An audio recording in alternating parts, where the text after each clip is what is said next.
Hey guys, welcome to this new video. So I recently conducted a webinar on LinkedIn lead generation.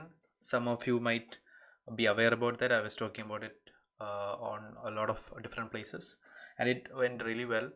And I just wanted to document on how I kind of promoted the webinar, right? Because always, right, I'm a marketer, and most of you guys who might be watching are marketers. So I always want to give you tips, right? How and what worked and what didn't work. So my goal for the webinar was to get 30 attendees, but eventually I got 50 attendees, right? So it's almost kind of 80 percentage more than what I aimed at, right? So I just wanted to document that and share to you on how I did that, right? So from the day one itself, I had two plans, right? I wanted to utilize the current audience that I had on LinkedIn, email, uh, Instagram, and other communities that I had like Telegram and WhatsApp, etc. And I wanted to make sure that people repeatedly saw about this webinar. I didn't want it to just post once on LinkedIn and forget about it, or post once on Instagram and forget about it and pray to God that people sign up, right? I wanted to make sure that they repeatedly see this. The thought process behind that was simple, right? So basically, I'll just give an example with our Instagram page, right? We have 8,000 followers there, uh, but on an average, we get about 900 to 1,000 views on our stories, right? So that's the place that I actually put out the announcement of the webinar initially, even before doing it on anywhere else, including LinkedIn or anything like that. So, uh, you know, this is an example that you can take. For example, I put out an announcement on our Instagram story, and out of those 900 people who are watching our Instagram story, 30 people might be the audience that I'm looking for. They might be really interested in signing up for the webinar.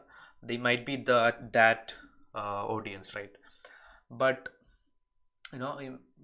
consider that only three out of those really cool 30 people that will sign up, only where those only three people out of the 30 people might be in the right mind and right place to book tickets, seeing that particular story, right? They might really need to book it, but they might not be in the right mind and right place.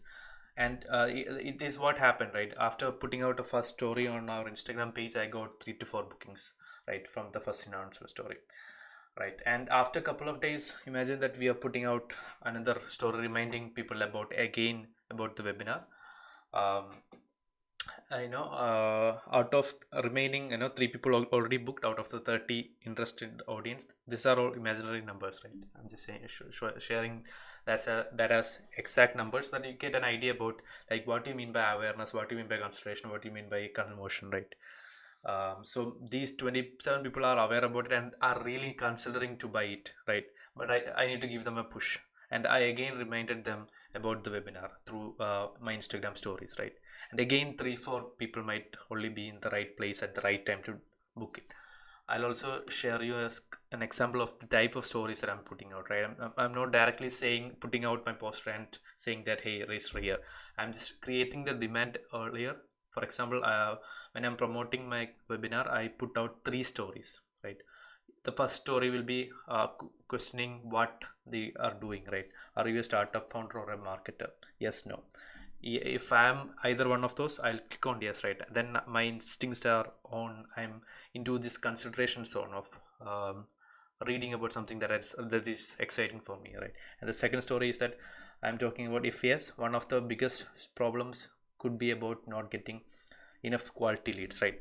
That's always the pain point of a founder or a marketer, right? So I'm again asking the problem, that the pain point that they're having, right? So I've given an option to engage with that too.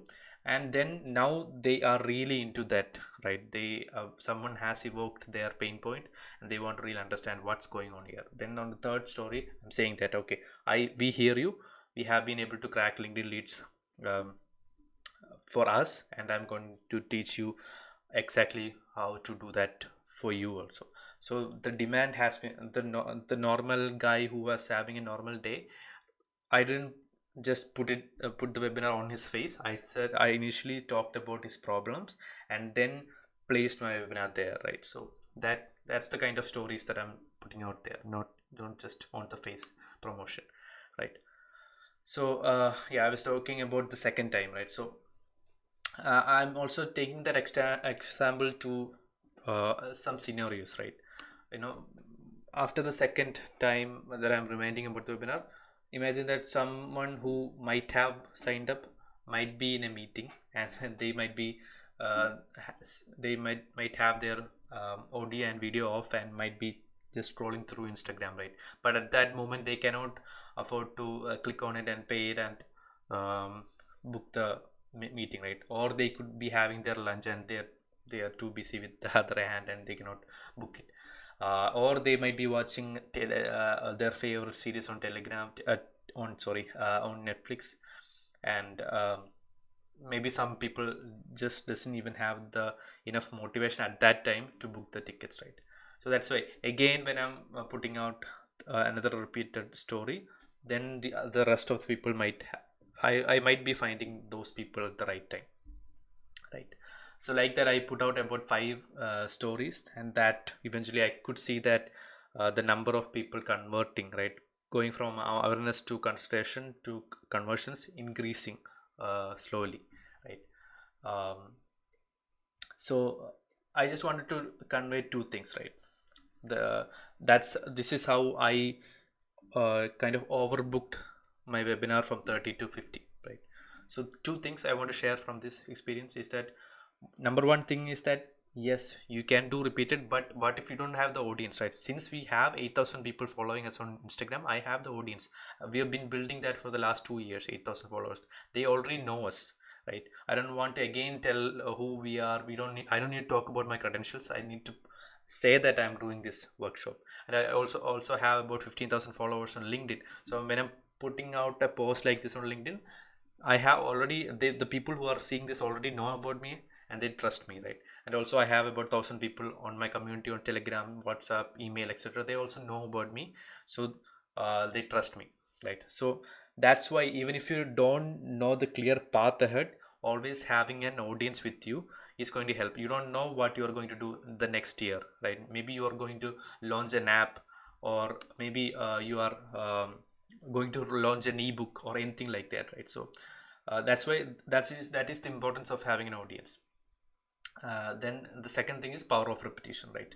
Same goes for case of sales, right? Without followers, humans won't take an action. You might just ping one guy one time and they'll say I'll think about it, right? And if you really think that they'll think about it and get back to you, I mean that is just 10% of the times, right? Most probably you have to ask again, and then if they are in the right mind, you would get lucky, and you'll get an action. Basically you need to give them a call to action, right, to respond to, right? That's why. And this is the exact doc that I had in mind when I was trying to promote my webinar, in which you can see that Instagram story I'm putting it out 5 times, on my LinkedIn personal profile I'm putting it out 4 times, on my newsletter I'm putting it out 5 times, right? So I'm just not just stopping it after just doing once, right? So that's the importance of, that's how you can convert people from awareness to consideration to conversion. You have to repeatedly follow up or repeatedly show up the same campaign to the same audience, right? Then only people will get the start understanding the thing, and also will get the time to, or they get the last hook or push to convert. And I'll also show some of my examples of LinkedIn, right? LinkedIn also, I didn't just randomly put out a post saying that hey, I'm doing a webinar and you can join it. I talked about here also I talked about the thing that I'm doing, right? I started with how I'm earning rupees 1 crore annually from LinkedIn, right? I'm giving it away for free, like about 2 or 4 5 pointers in nutshell. And then I'm saying that I'm going a lot more deep about LinkedIn, and I'm asking people to join the webinar, right, and putting giving the link in comments.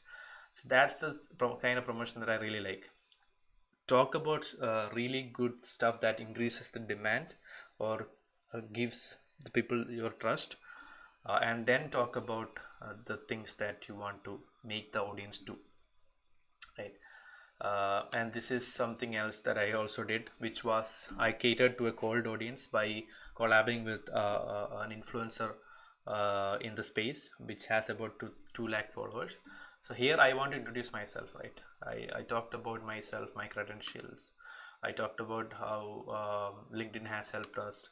I talked about how I became top voices. I also talked about the medias that I was mentioned in. Then I talked about how they can also help be just like me, right? How to generate leads from LinkedIn. Here also this I'm getting to a cold audience, so I want to talk about everything about me from scratch. So that's why I did it here, and it also really worked out, right? Basically, have an audience, and if you don't have an audience, try to get an audience from an influencer who already has trust in his community, right? So, and when you're doing that, you have to introduce yourself from the scratch itself. So that's it. I hope this helps, and stay tuned. If you like the video, subscribe, comment, hit the like button, everything. So see you in the next video.